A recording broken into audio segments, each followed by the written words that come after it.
How's it going, folks? We are back, and we're going to continue on with Chapter 5 on page 152, dealing with heresies in the early church. Of course, this little section is going to be divided up with Gnosticism on page 153, Arianism, page 154 and 155, Apollinarianism, Nestorianism, and Monophysitism. So that's a whole lot of isms and a whole lot of fun. So first we're going to take a look at Gnosticism, and what the word means, what the basic teachings are of this sort of overarching heresy. And I call it an overarching heresy because people that were influenced by Gnosticism started other heresies. So it's sort of a umbrella idea for heresy. But first off, Catholic doctrine derives from the revealed truths contained in the deposit of faith that Christ entrusted to his church, and which is found in sacred scripture and sacred tradition. However, from the earliest days of Christianity, there are some who corrupt these teachings. Heresy is a denial or alteration of some part or parts of the deposit of faith. The first heresies that afflicted the early church were especially dangerous because they struck at the heart of Christianity, the person of Jesus Christ. And we're going to see, particularly with Apollinarianism, Nestorianism, Monophysitism, and especially Arianism, that the person of Jesus Christ is at stake. But let's take a look at this understanding of Gnosticism on page 153 first, and then we'll move on to the name heresies, the ones with people's names attached to them. Okay, the word Gnosticism is derived from the Greek word gnosis, which means knowledge, and refers to a set of beliefs that salvation may be achieved through secret knowledge and only by some people. So God is giving secret knowledge only to a select few of people, and we know Christ's message is universal, so that goes against the grain there.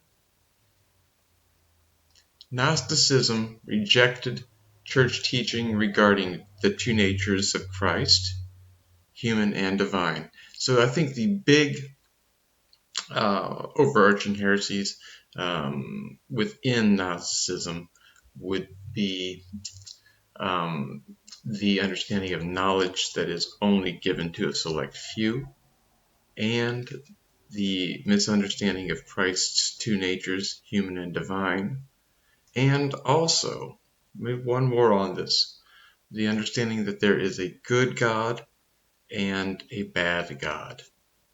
So a dualistic understanding of God. So according to Gnostic thought, Jesus did not have a human nature because it would be material and therefore evil. Now, the evil God in Gnosticism is the creator of the material or the physical world. So that is the evil God. So material things are evil. The God that created them are evil. Christ could not take a human body because the human body is created, and created things are evil. Therefore, Christ should be taking on evil flesh. That's a key understanding with Gnosticism.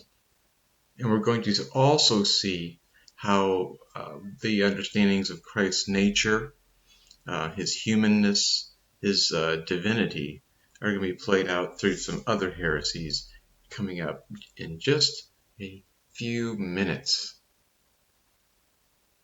Okay, we have the early church on page 153 continuing.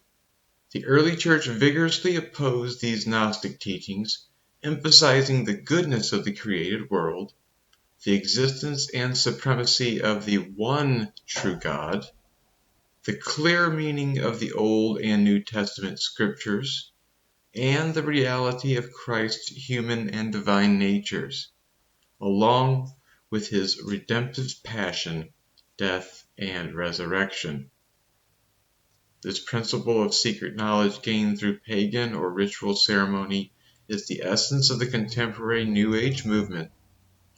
These practices teach that hidden powers are released through amulets, crystals, and secret incantations, and that knowledge can be gained through fortune-telling, horoscopes, zodiac signs, and tarot cards, and that salvation ultimately comes from within oneself, thus eliminating the need for a redeemer. So this is also very modern and very heretical, that the salvation ultimately comes from within oneself. Now, the church today, just as in the first centuries, proclaims the perennial truth that salvation comes from Jesus Christ, the only Son of God, who shared fully in our humanity and died on the cross for our redemption. Now, with the understanding of the Gnostic secret knowledge only for a few people, there's a good God, there is an evil God. The evil God created everything, so creation is evil. Christ could not have taken on human nature because humanity is created and it's evil.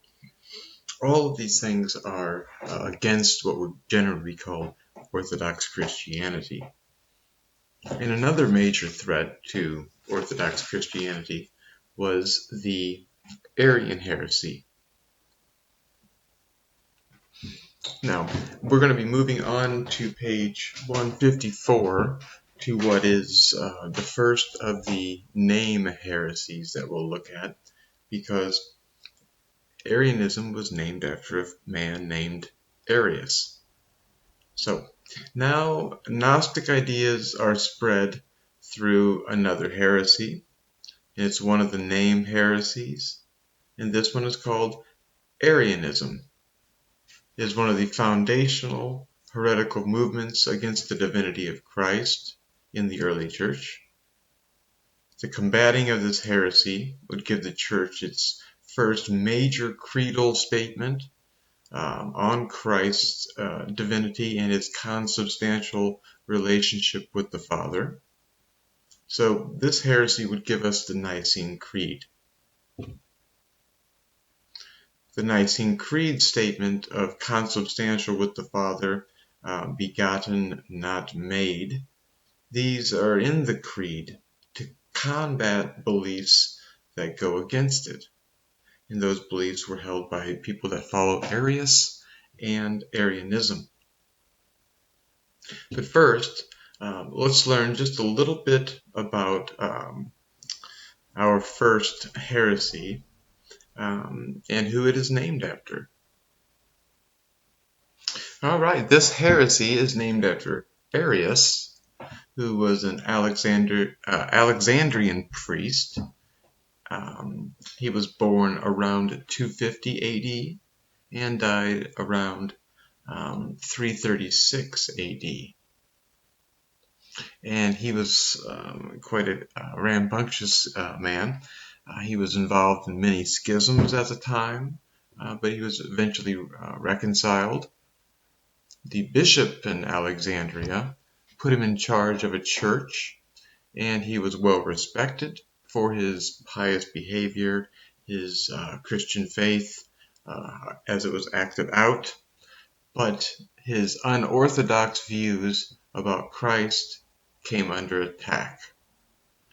So he has a Christian life, but his views are not in line with church teaching. They're unorthodox and they're going to come under attack.